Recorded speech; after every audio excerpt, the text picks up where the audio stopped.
Hello viewers, welcome to dark crime ballads. நம்ப பல விஷயங்கள பார்த்துருப்போம். அந்த விஷயங்கள் எல்லாமே நம்ம லைஃப்ல நடந்த மாரியும் இருக்கும். அந்த லைஃப் வந்து நம்மளுக்கு புடிச்ச மாரியும் அமையலாம், புடிக்காத மாரியும் அமையலாம். சில விஷயங்கள கேட்கும்பொழுது, இது சினிமாவுல மட்டும் தான் நடக்கும். ரியல் லைஃப்ல கூடவா இப்படி நடக்கும்? அப்படின்னு சொல்லிட்டு நம்ப அதிகமா திங்க் பண்ணதும் உண்டு. அந்த மாரி ஒரு ஸ்டோரிய தான் இந்த வீடியோல பார்க்க போறோம். வாங்க வீடியோக்குள்ள போலாம். பரத் அப்படிங்கிற ஒருத்தர் வந்து பார்த்தீங்க அப்படின்னா, திருநெல்வேலி மாவட்டத்தை சேர்ந்தவரு. அவரு ஒரு ஐடி ஊழியர். அவரு வழக்கம் போல வேலைக்கு போயிட்டு வந்து ரெஸ்ட் எடுக்கலாம் அப்படின்னு சொல்லிட்டு படுத்திருக்காரு. கரெக்ட்டா 10 மணி 30 நிமிடங்கள். அந்த நிமிடத்துல ஒரு ஃபோன் கால் வருது. அந்த ஃபோன் நம்பர பார்க்கும்பொழுது, அது ஒரு அன்னோன் நம்பர்.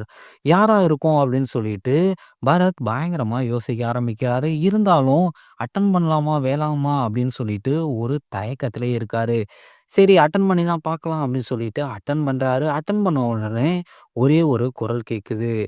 "ஹலோ பரத்" அப்படின்னு சொல்லிட்டு ஒரு பொண்ணோட வாய்ஸ் கேட்குது. அந்த வாய்ஸ் கேட்ட உடனே அவனுக்கு ஒரு பதட்டம் ஏற்படுது. அந்த பதட்டத்துக்கான காரணம் என்ன அப்படின்னா, இப்பதான் பரத் வந்து தன்னோட பழைய நினைவுகள யோசிச்சு பார்க்குறான். என்ன அப்படின்னா, இவன் லைஃப்ல ஒரு பொண்ணு இருந்திருக்கா. அந்த பொண்ணு பேரு மீனா. இவங்க 2 பேருமே பயங்கரமா லவ் பண்ணிட்டு இருந்திருக்காங்க. அந்த பொண்ணு பார்த்தீங்க அப்படின்னா, ஒரு பெரிய இடத்து பொண்ணு. அதனால வீட்ல வந்து இவங்க லவ்வுக்கு ஓகே சொல்லல.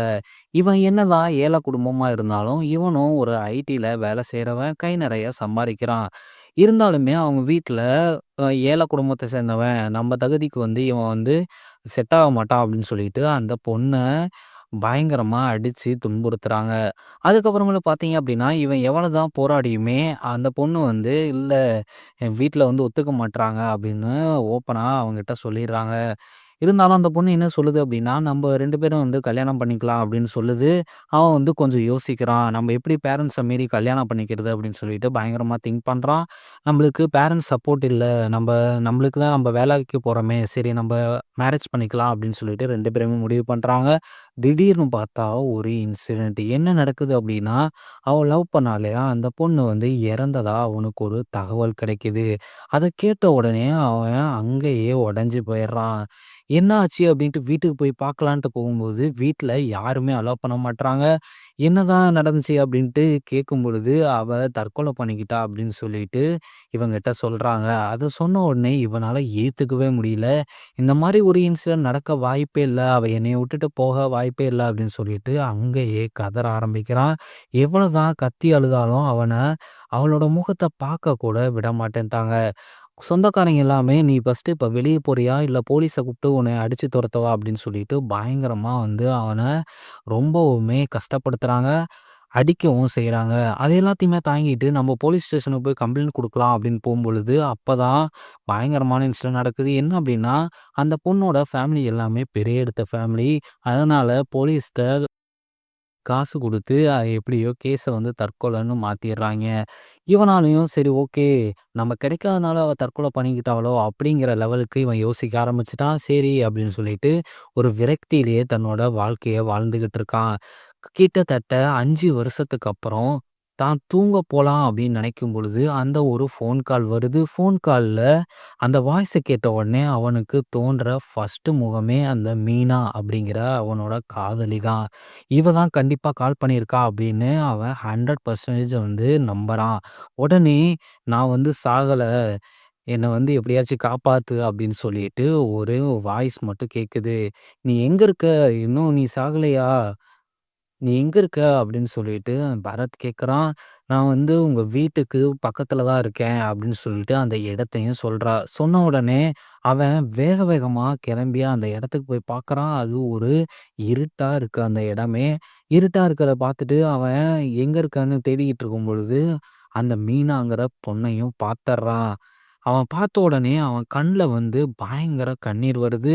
என்ன பண்றதுன்னே அவனுக்கு தெரியல. சரி என்ன பண்ணலாம் அவன் அப்படின்னு யோசிக்கிறதுக்குள்ளேயே, அவ டக்குன்னு கீழ விழுந்துடுறா. விழுந்த உடனே இவனுக்கு தூக்கி வாரி போட்டுருச்சு. என்னாச்சுன்னு தெரியலையே! ஏன் இப்படி இருக்கா? அப்படின்னு சொல்லிட்டு வேக வேகமா ஓடி போயி, அவள தூக்கி தன்னோட மடியில வச்சு, "என்னாச்சு? ஏன் டக்குன்னு விழுந்துட்ட. இவ்வளோ நேரம் நல்லா தானே இருந்த அப்படின்னு சொல்லிட்டு இருக்கும் பொழுது, இந்த மாரி உன்ன கொல்றதுக்கு முயற்சி பண்ணாங்க எங்க வீட்ல.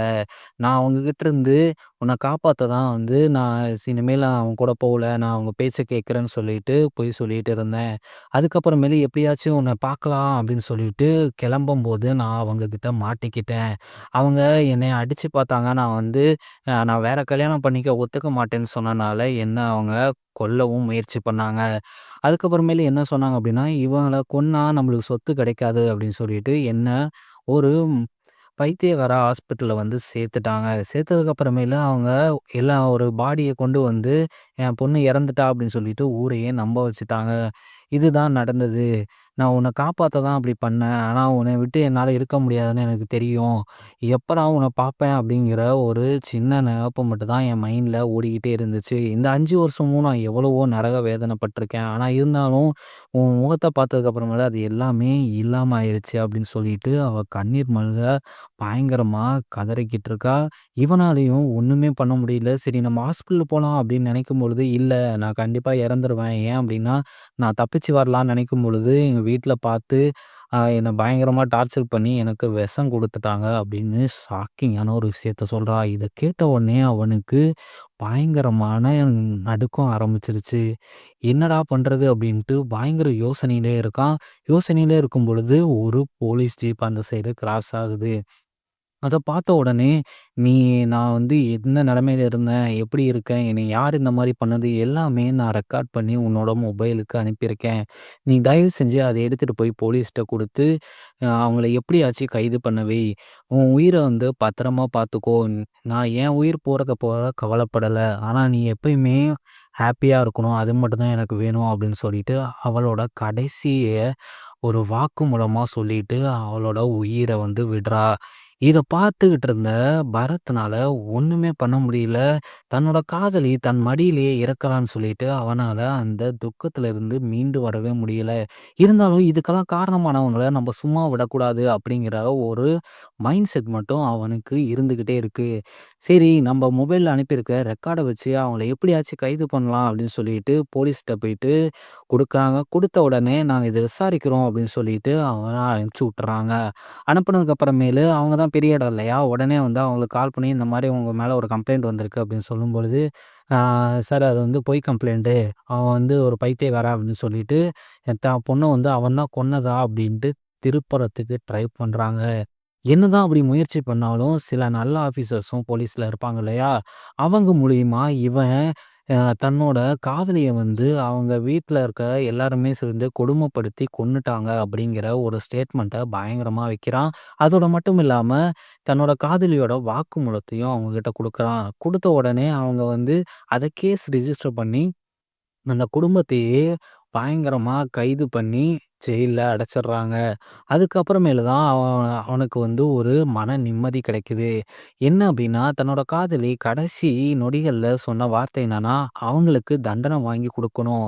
என் உயிர் போனாலும் பரவால்ல. அவங்க வந்து நிம்மதியா, ஹேப்பியா இருக்கக்கூடாது. ஏன் அப்டின்னா, என்னை அவ்ளோ கொடுமைப்படுத்தியிருக்காங்க. அந்த கடந்த 5 வருஷமா அப்டின்னு சொல்லிட்டு, தன்னோட இறுதி வார்த்தைகள சொன்னா இல்லையா? அதனால இ இப்ப அவளுக்கான ஒரு நியாயம் கிடைச்சிருச்சு அப்படின்னு சொல்லிட்டு பரத் நம்புறான்.